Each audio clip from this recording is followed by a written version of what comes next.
Hello बच्चों, चलिए प्रश्न को पढ़ते हैं। समूह 15 के तत्वों के हाइड्राइडों को निम्नलिखित घटते हुए क्रम में व्यवस्थित करना है। किसमें बच्चों? अपचायक प्रकृति।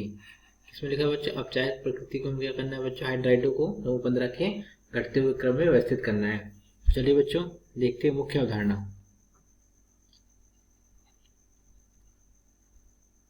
मुख्य अवधारणा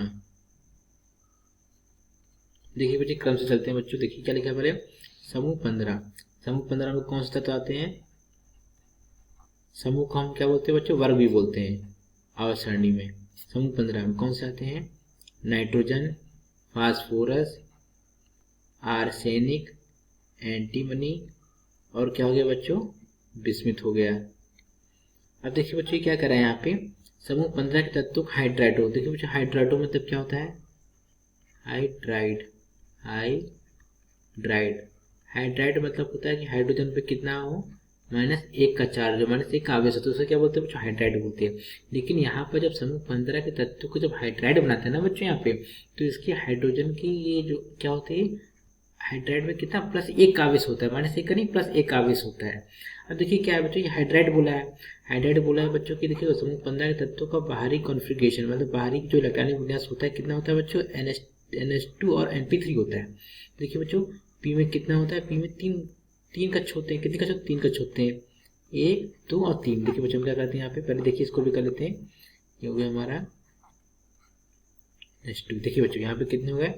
यहाँ पे हमारे 2 इलेक्ट्रॉन हो गए, 1, 2, 3। अब देखिए जो समूह 15 के तत्व हैं ये कितने आक्सीकरण अवस्था प्रदर्शित करते हैं? 3 करते हैं। कौन से करते हैं बच्चों?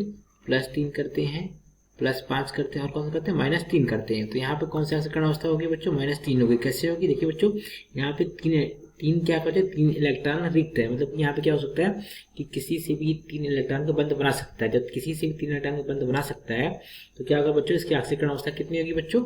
-3 होगी। -3 होगी। तो देखिए बच्चों यहाँ पे हम क्या करते हैं, इसे ई से प्रदर्शित करते हैं। किसे प्रदर्शित? ई से। ई मतलब एलिमेंट हो गया। एलिमेंट मतलब क्या होगा बच्चों? तत्व हो गया। तत्व कौन से होगा हमारे? ये हमारे 5, 1, 2, 3, 4, 5 ये हमारे तत्व हो गए। और देखिए ई एच ई हो गया, हाइड्राइड हो गया। हाइड्रोजन में कितना हो गया बच्चों? +1 आवेश हो गया। ई पे कितना हो गया बच्चों? 3 हो जाएगा। -3 है बट यहाँ पे 3 हो जाता है। देखिए बच्चों यहाँ पे क्या होता है, यहाँ पे ये यानी कि इसका जो सामान्य सूत्र हो जाएगा क्या हो जाएगा बच्चों? EH3। EH3 क्या हो गया बच्चों? हमारा समूह 15 के तत्वों का सामान्य सूत्र हो गया। समूह 15 के तत्वों का हाइड्राइड का बच्चों क्या हो गया बच्चों? ये समान सूत्र हो गया। अब हम क्या करते हैं, चलिए बच्चों अब इसको क्या करते हैं, पहले अपचायक प्रकृति समझते हैं। देखिए यहाँ पे समझते हैं अपचायक प्रकृति क्या होता है बच्चों। अपचायक प्रकृति होता है मतलब जो सामने वाले का अपचयन करवा दे। क्या करवा दे बच्चों? यहाँ पे समझ लेते हैं।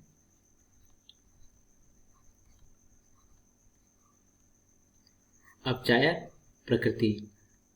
प्रकृति मतलब क्या होता है? जो बच्चों सामने वाले का अपचयन करा दे। अपचयन कराने का मतलब जो सामने वाले को हाइड्रोजन दे दे, जोड़ दे। क्या बोलेंगे बच्चों? इसे क्या बोलेंगे? हाइड्रोजन को, जो हाइड्रोजन का खुद से हाइड्रोजन का त्याग कर दे और सामने वाले का जाके क्या हाइड्रोजन को जोड़ दे, उससे क्या कहेंगे बच्चों? अपचायक प्रकृति। मतलब जो जितनी जल्दी से हाइड्रोजन का त्याग कर देगा, मतलब जब त्याग करेगा तभी तो सामने वाले को जोड़ेगा। जब खुद का त्याग करके सामने वालों को हाइड्रोजन जोड़ देगा तो वो क्या होगा बच्चों? वो बहुत ही अच्छा अपचायक होगा।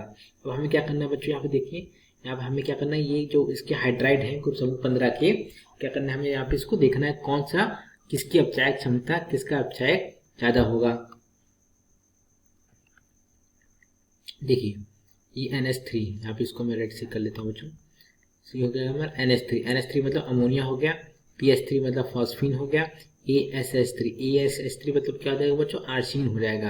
क्या हो जाएगा? आर्सिन हो जाएगा। और एंटीमनी का हाइड्राइड को क्या बोलते हैं बच्चों? एंटीमनी का हाइड्राइड को बोलते हैं स्टिबिन बोलते हैं। और BiH3 का हाइड्राइड को क्या बोलते हैं बच्चों? बिस्मिथिन बोलते हैं। क्या बोलते हैं? बिस्मिथिन बोलते हैं।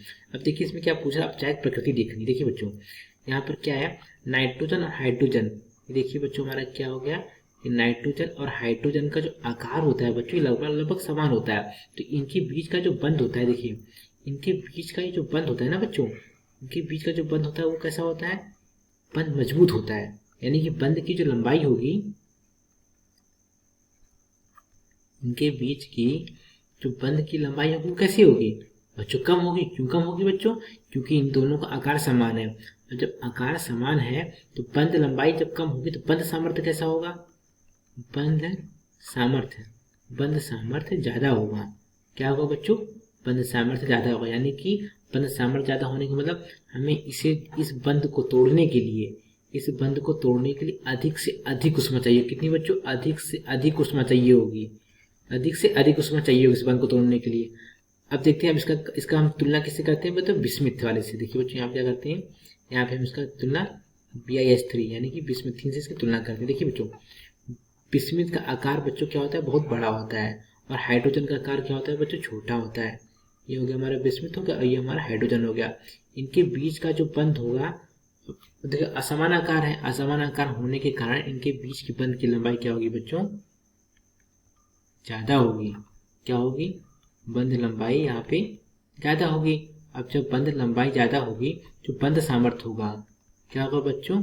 जो बंध सामर्थ्य होगा वो क्या हो जाएगा? कम हो जाएगा। बंध सामर्थ्य कम हो जाएगा।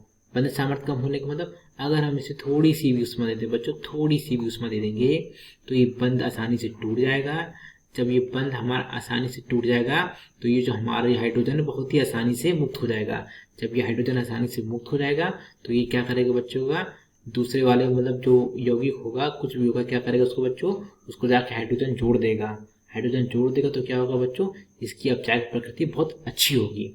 केवल एक फर्क आया। क्या फर्क आया बच्चों? असमान आकार होने के कारण ये क्या होगा? बंध आसानी से टूट जाएगा। और बच्चों समान आकार होने के कारण ये बंध आसानी से नहीं टूटेगा।